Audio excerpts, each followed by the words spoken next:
have a look at how they line up today then. It is a very strong Manchester City side selected by Pep Guardiola, with 5 of this team also starting the Premier League draw here against Brighton on Wednesday, including top scorer Erling Haaland, who leads the line. Notably, Antoine Semenyo goes straight into the starting lineup despite his signing from Bournemouth only being confirmed yesterday morning. Rodri needs rhythm, says Guardiola on his return to fitness, so he's in as well. There's a debut for 17-year-old Ryan McAdoo, who's been on the bench for 3 of the last 4 Premier League matches. Max Allain keeps his place, having made his first appearance for the club in midweek. Exeter make 2 changes to the side that drew 2-2 at Huddersfield Town in League One 6 days ago.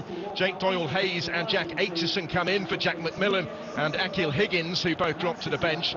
The Grecians are without their captain Piers Sweeney through suspension, but they have Josh Magennis back on the bench after an ankle injury. He scored 6 goals in last season's FA Cup run, including 2 against Forest in round 4. George Birch is also in the squad, having just been recalled from a loan spell at Weston-super-Mare.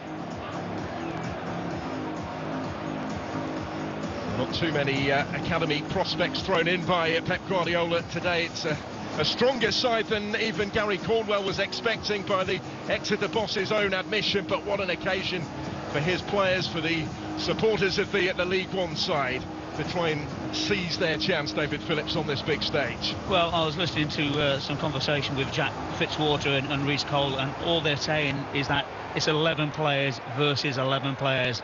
But I bet they didn't believe what 11 players were going to be put up against them until they saw the TV. But what I like about Pep Guardiola, the 2 words: very respectful of his opponents.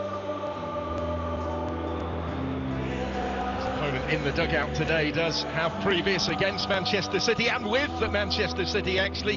Gary Caldwell lifted the cup at Wembley despite being an unused substitute in the final in 2013 when Wigan sprang a major surprise, and he did have a spell working as a loans manager with Manchester City, did Caldwell, some 5 years or so ago, for a few months here, so he got to witness at first hand the work done by Pep Guardiola, taking him on tactically from the touchline today. With the action all set for the start, Adam Herzog is our referee, who's about to get the game going. Both sides in their traditional colours, meeting for the first time in their history. Before today, Manchester City, one of only 3 clubs of the current 92 that Exeter had never faced.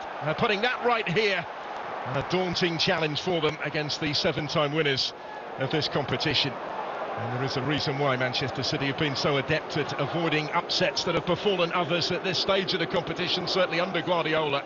And maybe given the strength of the side he selected today, you can see why.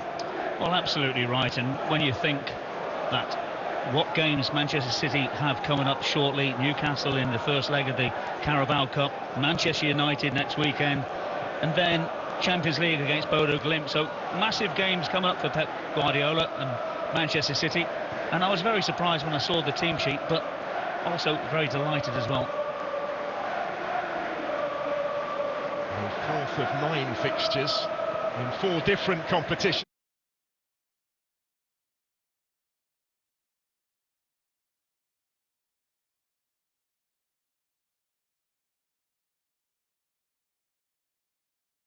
Across the calendar month of January. Yeah, you did wonder if this is the one where Guardiola would rest and rotate. He has to a certain extent, but nothing like as much as many might have predicted. Here's Ryan Chelchy, one of the Premier League regulars recently. Lost a French Cup final with Lyon a couple of seasons ago, looking for Semenyo early on. Haaland lurking in the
As we know with City, they've done it to a lot of decent clubs, not being disrespectful to Exeter.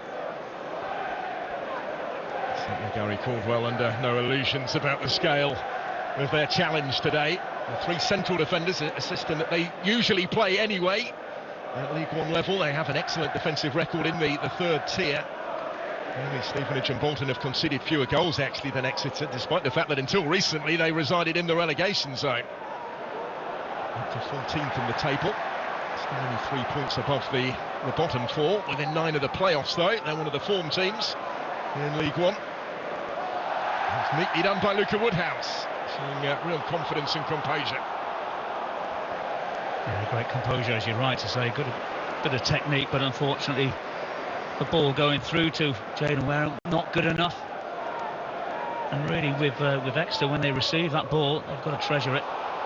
Wareham has it here in a really promising part of the pitch. Fell favourably at the feet of the number 9. It's deflected behind for the corner, but when it came his way,